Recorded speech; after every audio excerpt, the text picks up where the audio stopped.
Governor تھا ایک نجم الدین، بڑی عمر ہو گئی تھی نجم الدین کی، اس نے شادی نہ کی۔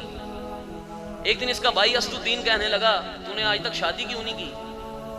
کہنے لگا مجھے آج تک کوئی اپنے قابل لڑکی ملی نہیں۔ کہا اچھا میں بادشاہ کی بیٹی سے تیرے نکاح کی بات کروں، شہزادی سے؟ یہاں وزیر ہے اس کی بیٹی کا بھی نکاح کے متعلق اس نے مجھے کہا ہے ان دونوں میں سے کوئی پسند کر لے۔ کہنے لگا نہیں یہ میرے معیار کی نہیں ہے۔ کہا بادشاہ اور وزیر کی بیٹی اگر تیرے معیار کی نہیں ہے تو پھر کس سے نکاح کرنا چاہتا ہے؟ بڑے حسین و جمیل اور شجاع بہادر انسان تھے نجم الدین صاحب۔ اگر یہ تیرے معیار کی نہیں ہے تو پھر کون ہے؟ کہا مجھے وہ عورت چاہیے جو میرا ہاتھ پکڑ کے مجھے جنت میں لے چلے اور اس کا تقوی اوجے کمال کا ہو، اور اللہ اس کے بطن اطہر سے مجھے ایسا بیٹا دے جو ہمیں دوبارہ بیت المقدس فتح کرا کر دے گا۔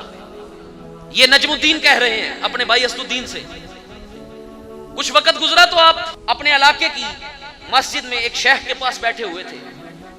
فرماتے ہیں کہ ایک عورت آئی، اس نے پردے کے پیچھے سے شیخ کو آواز دی، تو شیخ مجھ سے معذرت کر کے اس کی بات سننے چلے گئے، میں اس کی ذرا بات سن لوں، تو میرا بھی دھیان اس طرف چلا گیا۔ شیخ نے اس لڑکی سے کہا لڑکی میں نے تیرے لیے وہ اتنا صالح بندہ بھیجا تھا، وہ امیر کبیر آدمی تھا، حسین و جمیل تھا، تو نے اس کا نکاح کیا آفر قبول کیوں نہیں کی؟ لڑکی کہنے لگی شیخ آپ ہمارے امام ہیں، ہمارے شیخ ہیں۔ وہ لڑکا واقعی حسین و جمیل تھا اور مال و دولت والا بھی تھا، لیکن وہ میرے معیار کے مطابق نہیں تھا۔ شیخ کہنے لگے تیرا معیار کیا ہے؟ کہا میرا معیار یہ ہے مجھے وہ بندہ چاہیے جو میرا ہاتھ پکڑ کے میرے ساتھ جنت میں جائے گا، وہ تقوی کے اوج پر ہو، اور اللہ اس کے صلب سے مجھے ایسا بیٹا عطا کرے جو ہمیں دوبارہ بیت المقدس آزاد کرا کے دے گا۔ جب آپ کے کان میں یہ آواز پڑی حضرت نجم الدین کے کان میں، آپ کہنے لگے یہ پہلی ہے جو جسے میری طرح کی خواہش ہے۔ آپ نے شیخ سے کہا شیخ اس لڑکی کا نکاح میرے سے کر دیجئے۔ تو کہنے لگے یہ علاقے کے سب سے فقیر غریب بندے کی بیٹی ہے، آپ تو گورنر وقت ہیں اور بڑے بڑے وزیروں اور بادشاہوں کے آپ کے بیٹیوں کے رشتے آپ کے لیے آئے ہوئے ہیں، تو آپ اس سے نکاح کریں گے؟ کہا ہاں میرا اس سے نکاح کر دیجئے۔ اس کے اندر جو بات ہے وہ ان کے اندر نہیں ہے، آپ کا نکاح ہو گیا۔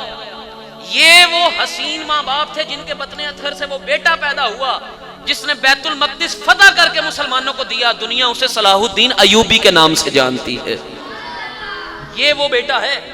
اور پھر یہ شہر جہاں مسلمانوں کے 70,000 لوگوں کا خون بہایا گیا، صلیبی جنگیں شروع ہوئی ان کے پادریوں کے کہنے پر، اور دوبارہ بیت المقدس فتح کیا گیا۔ انہوں نے بیت المقدس پر قبضہ کر لیا صلیبیوں نے، صلیبی جنگوں کے زمرے میں 70,000 مسلمانوں کا ایک دن کے اندر خون بہایا گیا بیت المقدس میں، یہ موجودہ یروشلم میں 70,000 لوگوں کا خون بہایا گیا، اور کہا جاتا ہے کہ وہ گلیاں خون سے بھر گئی تھی۔ تاریخ کے پنے گواہ ہیں، چشم فلک نے وہ نظارہ دیکھا ہے جب حضرت سلطان صلاح الدین ایوبی نے بیت المقدس فتح کیا تو یہودی عیسائی کہنے لگے اپنے لوگوں سے لوگو آج وقت آ گیا، اب تمہارے بچے ذبح ہونے ہیں، اب تمہاری عورتیں بیوہ ہونی ہیں، تیاری پکڑ لو، مسلمان غالب آ گئے ہیں۔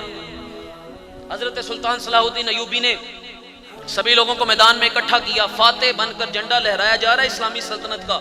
لوگوں سے کہا حضرت سلطان صلاح الدین ایوبی نے لوگو یاد ہے تم نے ہمارے ساتھ کیا کیا ہے؟ کہا یاد ہے۔ اب کیا خیال ہے میں تمہارے ساتھ کیا کرنے والا ہوں؟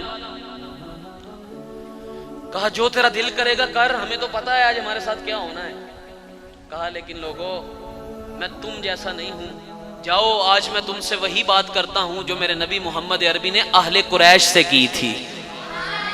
جیسے اہل مکہ کو فتح کیا تھا، مکہ فتح ہوا تو اہل مکہ کو میرے رسول نے معافی دی تھی، میں تمہیں معافی دیتا ہوں، صرف ایک شرط ہے، 40 دن دے رہا ہوں، جاؤ سارا بیت المقدس یہ پورا شہر خط خالی کر دو، یہاں مجھے کوئی عیسائی یہودی نظر نہ آئے، یہ مسلمانوں کی اماج گاہ ہے۔ 40 دن میں وہ سارا کا سارا شہر پاک کر دیا تھا حضرت صلاح الدین ایوبی نے۔